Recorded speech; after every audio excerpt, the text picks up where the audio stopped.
wide receiver's value is tied so closely to his quarterback. We know this inherently, and we are now at this point in the season where we've seen certain wide receivers not perform anywhere near their ceiling because their starter is hurt. Joe Burrow is a good example in Cincinnati. To a lesser extent, Geno Smith is at risk of potentially getting benched. He has been objectively awful, and not just this season.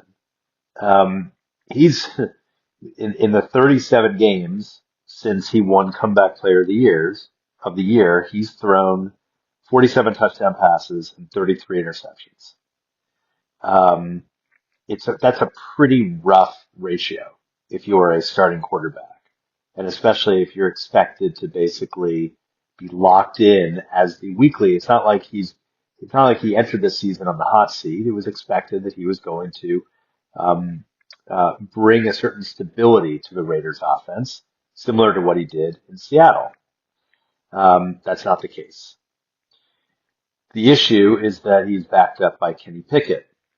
No knock on Kenny-Pickett, but he has not panned out as a quarterback since he was drafted 3 years ago. He was the first quarterback drafted in 2022 in a class that yielded a lot of year one starters, and no one really panned out, except eventually Brock Purdy, who was the final pick taken, as many of us know, in that draft.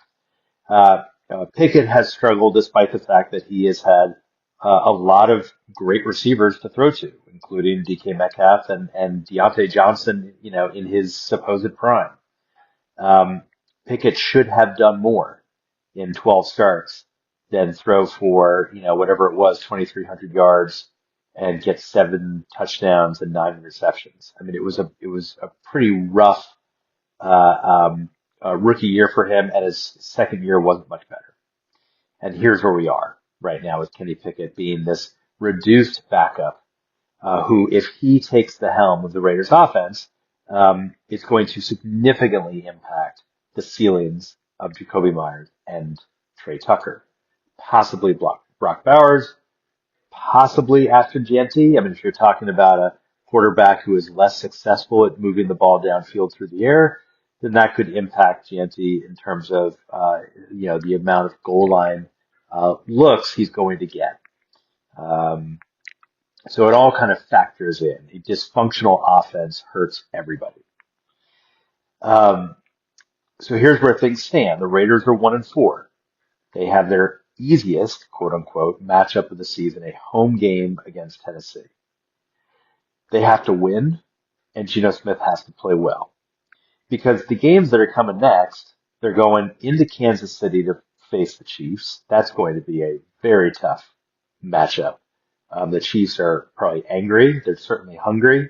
They're sitting on 2-3. They're, might be 3-3 after this week. They might be 2-4.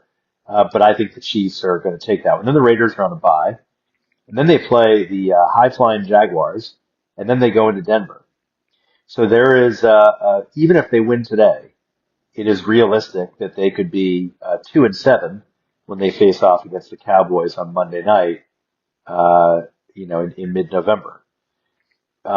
This is a really, and I don't want to get into the fact that they then, after the Browns play, I will get into it, they play the Chargers, Broncos, and Eagles.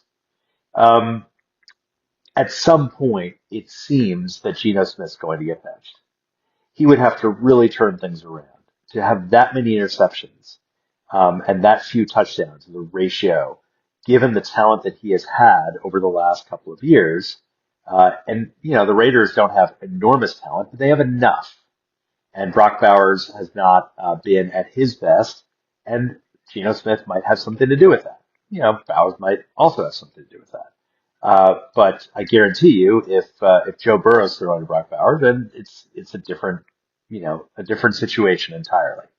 Geno Smith has not been able to elevate this offense, and he's running out of time to do it. And therefore, fantasy managers who have some of these pieces are running out of time to be able to rely on these guys when it matters most. That is what concerns me about today. The good news is they're playing Tennessee at home. The bad news is if Geno Smith struggles, there's really no silver lining to that. There's not going to be a good loss today, or a helpful kind of advancing his case to stay as a starter if he throws for a buck 80 and a touchdown. He really needs to be at his best. So if you have Trey Tucker, you have Jakobi Meyers, you might consider after this game, assuming that the Raiders score 25 plus points, let's say, against Tennessee. It should happen. That maybe that would be a good time, assuming that either Tucker or Meyers does well.